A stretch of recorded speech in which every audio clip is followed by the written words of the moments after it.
Walk, write, meditate. That has been my self-imposed mental health care mandate for the last several years. It's good advice. It worked well for me, but it's time to let it go. And today I'm going to tell you why. I'm Jen Tatro, and this is from Jen.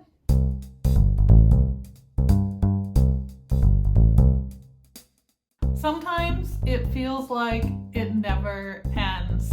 We're supposed to walk mindfully for our mental health, but also walk briskly for exercise. We've got to drink lots of water and eat enough vegetables and probiotics to appease our gut microbiomes because they may be pulling strings on our emotions. And I did not make that up. I will put a link in the description. We have to journal to release our feelings, and journal to practice gratitude, and journal to process our past traumas. We have to cut back on our screen time and avoid caffeine before bed and create a soothing nighttime routine so we get enough sleep. We have to spend quality time with our family and friends and quality time by ourselves, and we can't forget about micro interactions with strangers and acquaintances. We have to meditate formally, and we have to practice mindfulness in our day-to-day living. We have to spend time in the sun and time connecting with the earth and time communing with trees and listening to the sound of moving water. We have to acknowledge and experience our current emotions while still embracing positivity.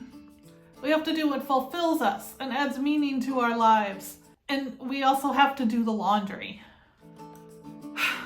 If it all feels like too much, that's because it is. We can totally do all of the above, but we can't add it all into our lives in one swell foop. James Clear, the author of Atomic Habits, which is a book I highly recommend, by the way, suggests focusing on just one behavior change at a time. And if you really want to push the limits, he says Dr. B.J. Fogg, who's the director of Stanford's Behavior Design Lab, recommends no more than 3. So think about the behaviors that both really seem to move the bar for you and that you have a hard time committing to. Those are the ones you want to focus on. For example, I know that getting enough sleep is the #1 thing I can do to improve my mood. But I already have good sleep habits, and I don't struggle to prioritize napping when outside factors disrupt all of my regular patterns. So I don't consider sleep to be a self-care habit that I need to focus on. That one, for me, is already in place. On the opposite end of the spectrum, keeping a daily gratitude journal has never been super effective for me. And sometimes it can even act as a trigger, calling up feelings of unworthiness and resentment. I actually made a video about that, so I will link that for you. I have other ways of acknowledging the positive in my life. And shameless plug, if you are subscribed to my newsletter, you get the vlog videos where I often share my 3 good things each week. So because of that, I'm not going to prioritize gratitude journaling. Just to check it off a list of suggested habits, I know that that is not the most effective outlet for my effort. It may take some experimentation to learn what feels good and helpful for you. I know that I am still constantly experimenting with different things.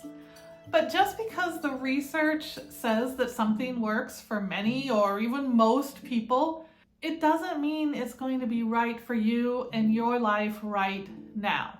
That being said, I would really urge you not to write something off just because you don't believe it'll work for you or you had a negative experience with it a long, long time ago.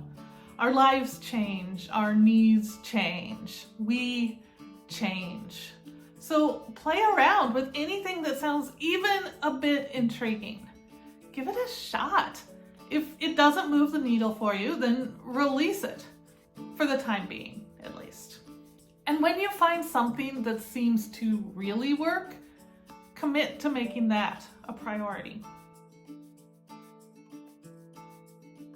As I hinted back at the beginning of this video, I've been going through this process of reevaluation and reprioritization. It's spurred by the start of a new year, but also by the growing understanding of myself and my needs. For the last few years, my 3 mental health priorities have been just what I said before: walking, writing, and meditating. Now, after some soul searching, only one of those is remaining in the same form, and that is meditating. Meditation is still in the sweet spot of being a practice that strongly impacts my life for the better, and it's something that I struggle to do as consistently as I like, which would be a daily practice. I'm working on it. I'm taking classes to explore the techniques that work the best for me, and I'm working on becoming part of a community, which makes the habit easier and more rewarding. Meditation is sticking around for the long haul.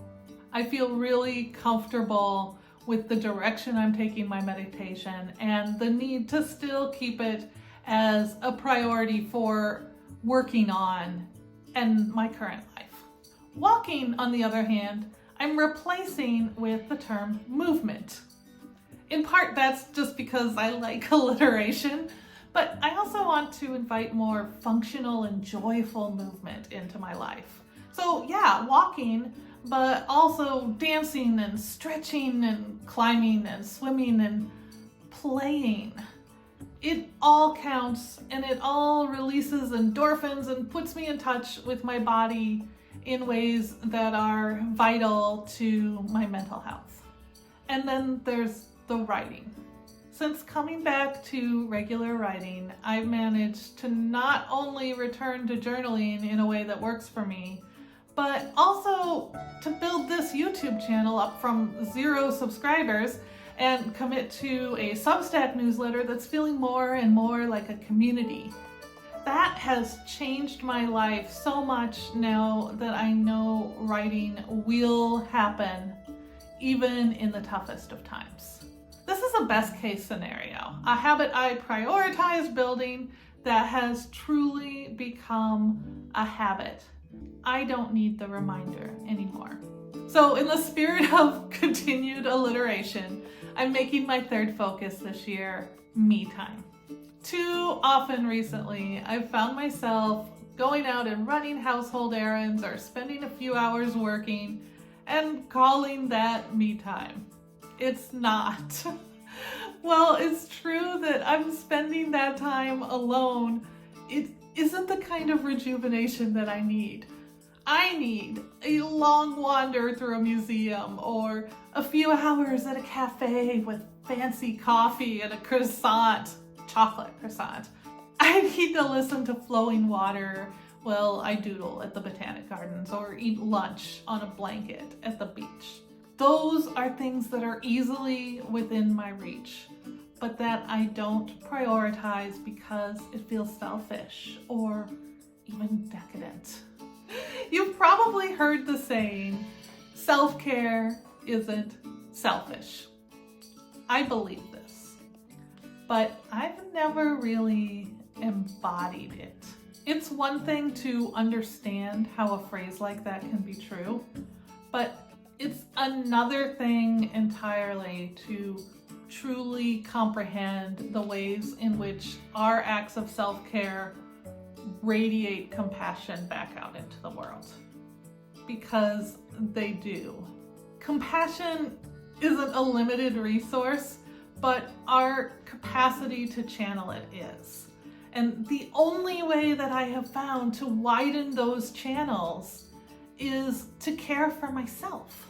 That's what I'm doing when I say I'm prioritizing me time. Movement, meditation, and me time are my touchstones for where I am right now. My mental health and my self-care priorities. I will let you know in the future how that's going and what I learn along the way. But for now, let me know your thoughts on all the things that we've talked about today. And if you have your own set of focused priorities, let me know about that too. Until next time, I am wishing you love and joy and all those good things, and I can't wait to talk to you again. if you like this video, you might like this one I made about minimum viable habits. It's all about figuring out what's the absolute smallest change you can make that still moves you towards your goals.